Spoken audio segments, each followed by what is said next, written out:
Subaru Uncharted. The name sounds really strange in French, but we're talking about Subaru new EV lineup. It's a product developed in collaboration with Toyota. They essentially share the same platform, and this is a rebadged Toyota CHR.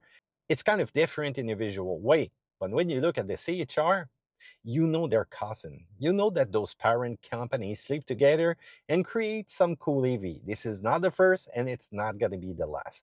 But hey, the Uncharted, if you always wish to have an EV Crosstrek with a lot of range, now this is the time because this is in the same segment. This is a subcompact electric vehicle. When you look at the exterior design, the look, I think it's quite successful. It doesn't really break away from the CHR design, but it got its own touch. You've got the front end, the lights. How about the illuminated Subaru logo? They still kept the same rear door handle, which disappeared inside the design, fully black, and you've got different wheels also. But it's a fairly clean exterior. There's minimal visual plastic like we're used to in other Subaru model. There's no rear wiper with this one. As you can see with the design, with that wing, there's not going to be a lot of stuff that's going to go in the window and keep you from seeing what's happening in the rear. But if you want, just switch the mirror switch and you're going to see with a camera in the rear. Honestly, I think this design will hold pretty good over time. Told you about the size and segment, but it's amazing the way we went through time, how much the industry is growing in terms of vehicle size. And yeah, it's clearly a Crosstrek-like in footprint. Once you get inside, though, you're going to see a lot of similar territory with the BZ, the Solterra, and now the Uncharted. Big screen, dual QI charger, the same center console, same X-Mode button and grip control over there, same Toyota multimedia system, and there's only the screen which is right in front of the driver, which you're still gonna have to get used to it over time. Also, the steering wheel is quite small, that takes time to adjust. Yes, it will, but all those little details, you will forget them as soon as you're gonna drive this Uncharted. Comfort up front is pretty great. And how about in the rear? Whoa, it's a little bit short though on leg space. But when you look at the trunk space is great. And I think they should have removed a few inches there to give you more when it comes to rear leg space. Otherwise, this vehicle is quite comfortable, even more when you're driving it with a low noise level inside the cabin. How does it drive? How does it feel behind the wheel? Well, this is built on the e-TNGA platform. This is one quick vehicle because the all-wheel drive model is going to pump out 338 horsepower.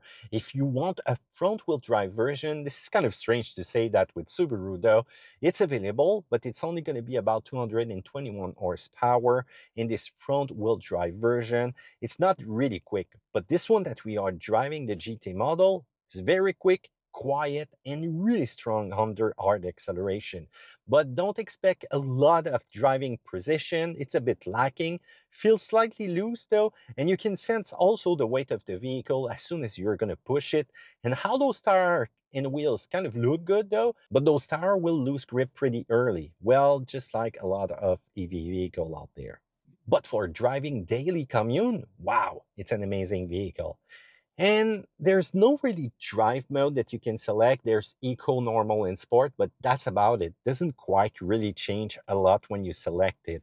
And if you go for a front-wheel drive version, I think it's strange because back in the days, having a Subaru meant that it was all-wheel drive, that you could go on adventure.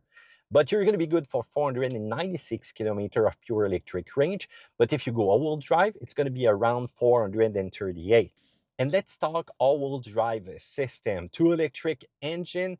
And in real world, well, as soon as we hit the diagonal slope on tarmac, you could see that it will be really hard to stop that Subaru Uncharted, pretty much just like the BZ, the Solterra, and every vehicle now that is sharing X-Mode with Toyota. I think they really kind of tune that system to make sure it will face our test. But let's up the difficulty a little bit. Let's go in grass.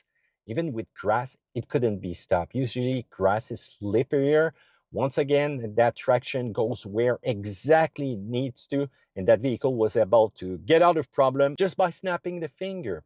So let's up the difficulty again. Let's hit sand because usually heavy vehicle with that flat bottom and sand doesn't really do a good job. But we were quite surprised. As soon as you press twice on X-Mode, there's that deep feature that you can go in deep sand.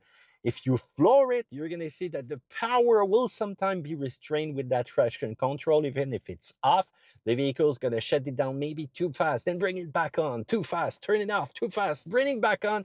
And you're going to see that it's doing this kind of boat movement, which is quite funny though. But if you don't want to have this kind of movement, just go easy on the accelerator. You've got plenty of power and you will be able also to have fun in this kind of sand dune though. I know a lot of driver won't bring this vehicle out there in such a nasty terrain, but we have to do it for the video. And by the way, do a thumbs up because it's kind of cool for us. It's gonna help us in the algorithm. And also we're gonna be able to do more cool Subaru video in the sand just like that.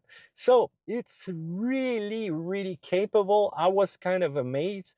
But there's a few drawbacks though to this vehicle. First of all, it's very limited availability. Toyota has more availability than this Uncharted. So what's going on? I don't know. This is the kind of thing that could hurt Subaru right now. Charging speed is decent, but it could be improved. It's easier to explain now that you can see that the battery is protecting itself from a lot of power. You're going to see the maximum that the vehicle can accept. And if the station where you are charging is giving you maximum power for that. And it's a cool thing that you can preheat the battery to make sure that it's going to do maximum charging, but still it's not one of the fastest out there. The only thing that I cannot also explain is how the front headlight vibrates on the low beam. On the high beam, no problem, but as soon as you're going to hit a pothole, you're going to see that vibrating issue I'm talking about over those bumps. But I think it's been around a while because a lot of drivers told us about that also when we talk about it on our Facebook group. A lot of people ask us also about the heat pump. Is it going to be fine over the long time period? Did they solve that problem? I don't know. Time will tell. But still, it's a redesign. So I think so. And remember that there's no level 1 or level 2 charging portable station that is included, just like Toyota could do. Because right now, today, there's no reason just to give a level 1 portable charger. There's a lot of company that offer simple solution, level 1, level 2 compatible with a lot of adapters so that you can charge your car on the road and really quickly. In conclusion, despite everything, it's a fun product. It's very powerful and very capable with its all-wheel drive system, just like we like Subaru. So what do you think about this vehicle? Comment in the section down there below. See you another time.